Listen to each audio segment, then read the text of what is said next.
koutou katoa, nā mihi nui ki a koutou. Tēnā koe nei tuahuriri, nā mana whenua o tēnei rohi, tēnā koe. When I agreed to do this, I didn't realise how large the audience was going to be. And I thought, oh my God, what have I done to myself this morning? But looking at you all, and it demonstrates the importance of this particular kaupapa to you, to the industries that you work in, to the communities that you live in, and to Aotearoa. So I just want to congratulate you all on coming and participating, whether you're online or whether you're here in person today.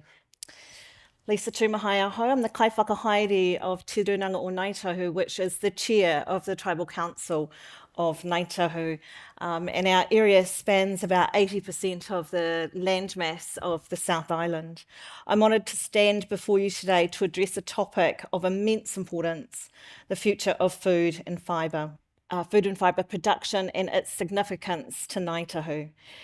Te Runanga, as I said, we're made up of 18 Papa Tipu runanga, and our areas span the landmass of the South Island of New Zealand. There are 18 governing board members at my table, which makes it quite a significant size board. Each of our Papa Tipu runanga has their own marae situated throughout the Ngaitahu takiwā, and our northern boundary is Kahurangi Point on the west coast of the South Island, across to Piopiotahi, just below Blenheim, on the east, and ranging right down through to the bottom of the south. Today I'll talk about why the future of food and fibre production is important to Ngaitahu, and how we are transforming our business practices to become more sustainable. Food and fibre production is deeply rooted in our cultural identity, crucial for the well-being of our people, and an opportunity to address the environmental challenges we face.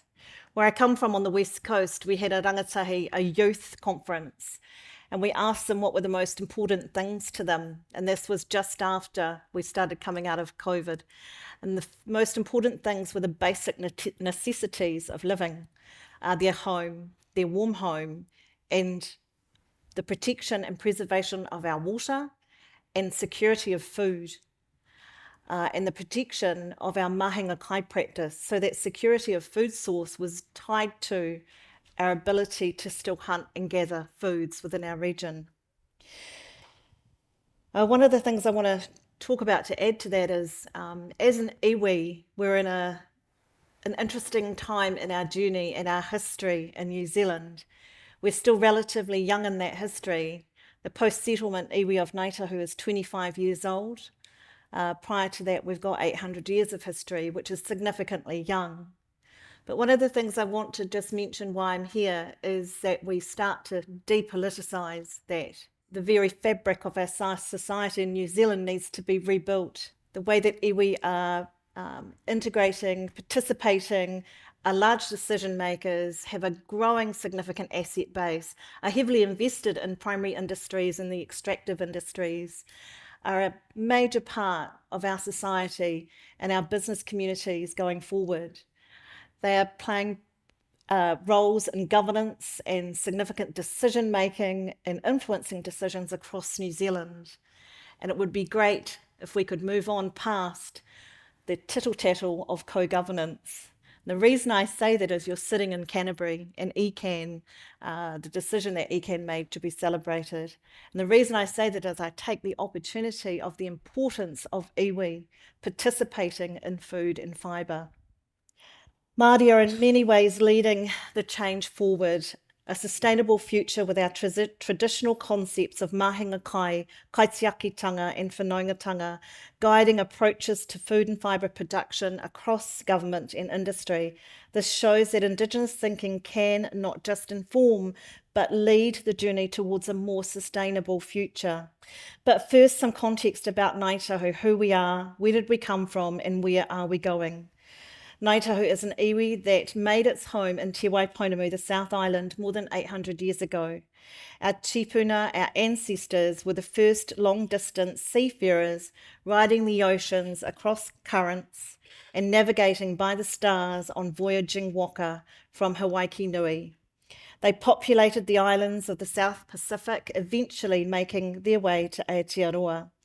The first people of Te Waiponamu, Waitaha, journeyed here on the Urua Waka over 800 years ago. They were followed by the migrations of Ngāti Māmoe and Ngaitahu. By the mid-18th century, through warfare, intermarriage, and political alliances, a common allegiance of Ngaitahu was formed. Ngaitahu means the people of Tahu, linking us to our eponymous ancestor Tahu Potiki. Today, Ngaitahu has 87,000 registered iwi members. Ngaitahu formed permanent and semi-permanent hapu settlements in coastal and inland regions, supported by an intricate network of mahinga kai, a concept I will return to. Throughout our takiwa, some of our mahinga kai areas are being affected by coastal erosion, and access to many sites have been cut off over time. In some cases, the resources we have traditionally harvested are no longer as plentiful as they have been in the past. As kaitiaki, we need to think about the long-term sustainability of a site and whether it is appropriate to gather kai or whether we're best to wait until the next season. And so it's impossible to think about the future of food and fibre without talking about climate change. Challenge of our time, climate change. I've been the Deputy Chair of He Pauarangi, the Climate Change Commission, since 2019.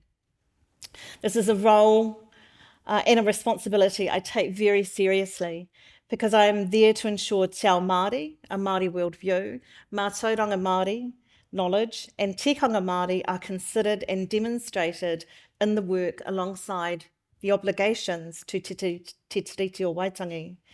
Iwi Māori have always shared a unique relationship with the whenua, our land, and uphold a responsibility to act as kaitiaki or stewards of the land and resources that have sustained our people, our ancestors for generations. When we think about the generation to come, we need to consider what we are leaving for them. Delayed action on climate change will only increase the price that future generations will have to pay. Our Climate Action Plan, Te Kaunau Paparangi, aims to push our corporate activity to net zero carbon emissions. It sets ambitions, goals to guide us towards a sustainable future and is focused on reducing emissions, water conservation, renewable energy, waste reduction, and protecting our biodiversity and our mahinga kai. It draws on the wisdom of our tipuna while embracing innovation and experimentation to create a more resilient future for our whānau. We didn't create this climate change mess. Certainly here in the Pacific, we are low emitters comparative to the rest of the world. And we didn't create this mess. But we, like many other Indigenous people, will be disproportionately impacted by it. We're still working hard to mitigate that impact. However, things are not moving at a speed that I would like them to. We're powering our marae with solar energy to make them more resilient and self-sufficient, and identifying jobs for whānau in budding green energy economies. Over the last year, communities around Aotearoa have been hit hard by devastating floods. In March, Cyclone Gabriel struck Te Tairawhiti and the Hawke's Bay in the North Island, causing devastating flooding. Ngaitahu are a coastal people.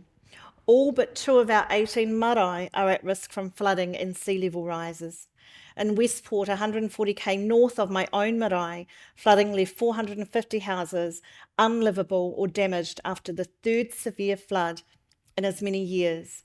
That's a significant number of family homes in a town of just over 4,280 people.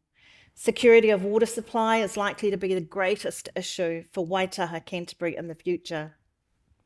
Even if the worst effects of climate change are not realised, drier average conditions during the summer months together with increased demand for water is likely to place pressure on resources. Much of the land that Māori kept or which was returned through treaty settlements is extremely marginal.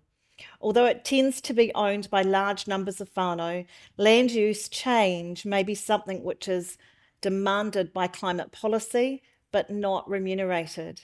This may have a disproportionate impact and effect on Māori landowners who are restricted by complicated ownership structures and an inability to secure investment. Māori share a strong relationship with the natural world to the extent that many of our traditional narratives and mythologies suggest that we descend from the mountains and the waterways of our tribal territory. We must act now to protect the taiao, the natural environment, and adapt to the challenges and opportunities that are ahead of us. As Māori and as Ngāi Tahu, we are deeply connected with the taiao. This connection forms the basis of our cultural identity. We rely on these values established by our people over hundreds of years, and we base our decision making off these, and this talks to our relationship with the environment. Some of you will have seen these values either in your industries that you're in, or in government documents, or wherever you may have seen them. But for us, I'll just give you a wee bit of a definition of them. Whanaungatanga is fostering relationships among our own and within our communities. It's really important. If we aren't fostering relationships within the communities that we live in, then we've got real problems, particularly if we want to participate as decision makers and influence what's happening in our communities. Manaakitanga, respecting and taking care of each other and those that live within our takiwā. Tohungatanga, growing the expertise and knowledge we need to strengthen ourselves. Kaitiakitanga, this role of guardianship is a responsibility and derives from our whakapapa, our genealogy, and connection to place. We work actively to protect the people, the natural environment, our knowledge, our culture, our language, and resources that are important to us now and into the future. Tikanga is defined as appropriate action. We have a responsibility to ensure the norms defined by our culture and our people underpin our decision making and our approach. In rangatiratanga, we strive to be leaders. We will strive to give our people the tools to live lives defined by choice, not by necessity. Self-determination is an aspiration we hold dear in all aspects of tribal activity. Our holistic relationship creates an obligation in that we must care for, protect, restore, and respect our natural environment as though it is a living entity, and if it were yourself or one of your own whānau or family members. From a Ngāi Tahu perspective, this worldview drives our decision-making. Our knowledge of the natural environment handed down over generations and its values that place its well-being at the heart of everything we do mean that we can provide invaluable input into environmental policy and climate action. Partnership is provided for in the country's founding document, Te Tiriti o Waitangi. Under Te Tiriti, our tupuna entered contracts with the Crown to sell some of our land with the promise of the creation of reserves sufficient for our people to thrive, as well as the provision of key social infrastructure, including schools and hospitals. As history shows, the Crown did not honour its side of the bargain. Following that breach of contract, Te Kirimi, the Ngāi Tahu claim, was born. Over 7 generations, Ngāi Tahu carried its quest for justice, led and inspired by an intergenerational philosophical approach. Our ancestors were pioneers in sustainable land and resource management, passing down knowledge and wisdom from generation to generation. Our connection to the land and the sustenance it provides has always been an integral part of who we are as Ngāi Tahu.